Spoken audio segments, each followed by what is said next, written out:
There's no such thing as learning styles.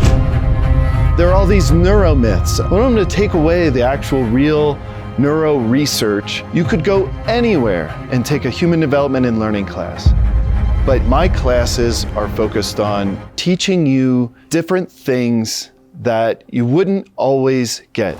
You're going to get the newest ideas, you're going to get the newest research, and you're going to be able to change the way we teach in schools today. My name is Joseph Schroer. I teach human development and learning and assessment here in the College of Education.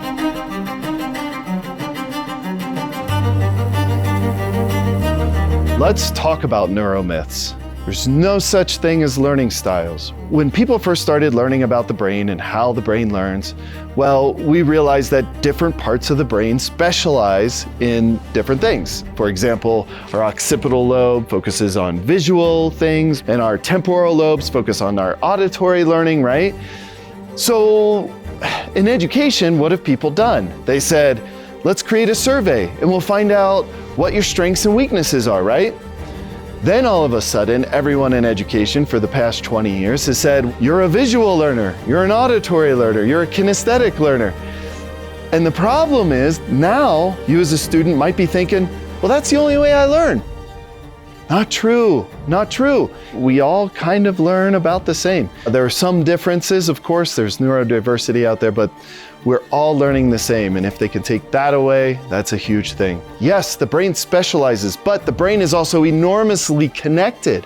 And it is through those connections that we actually learn how to read, learn how to write, learn how to create new things that have visual and auditory and kinesthetic components. So you learn through all of your senses.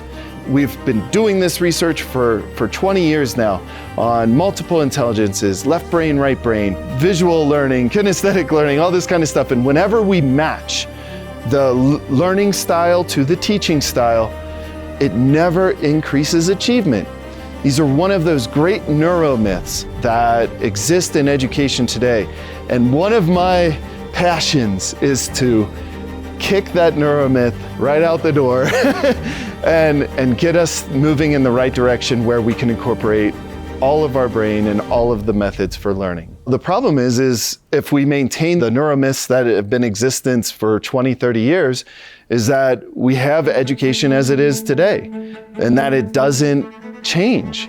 I mean, if we want to make a difference in reading achievement, if we want to make a difference in mathematics achievement, if we want to make a difference in students from lower socioeconomic class achieving higher, going to college, all these sorts of things, if we really want to make a change in education, then we've got to get rid of these neuro myths.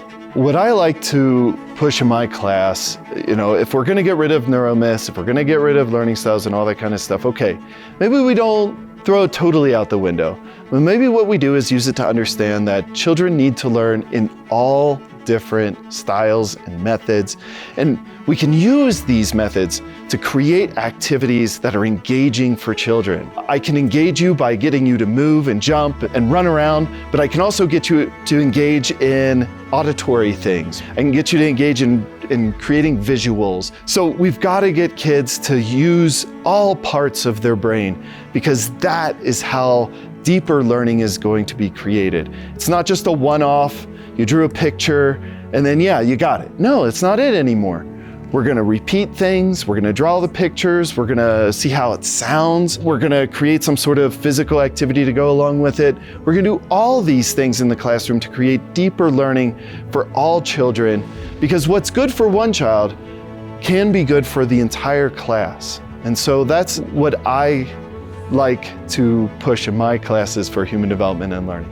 I want students to be able to take away the fact that they can change the next stage of children that are coming through our schools today, that they don't have to teach the same way that they were taught. They can get rid of neuro myths that exist in our educational field today. They can stop things like stereotype threat. They can make children learn and grow in new ways that are backed by research. And I think if we can change how we look at education, we can change how teachers are teaching with the fundamentals in mind of how people learn, how people grow and develop, then we can make a real difference in the world. We can revolutionize education today. Education today isn't bad, but let's make it better.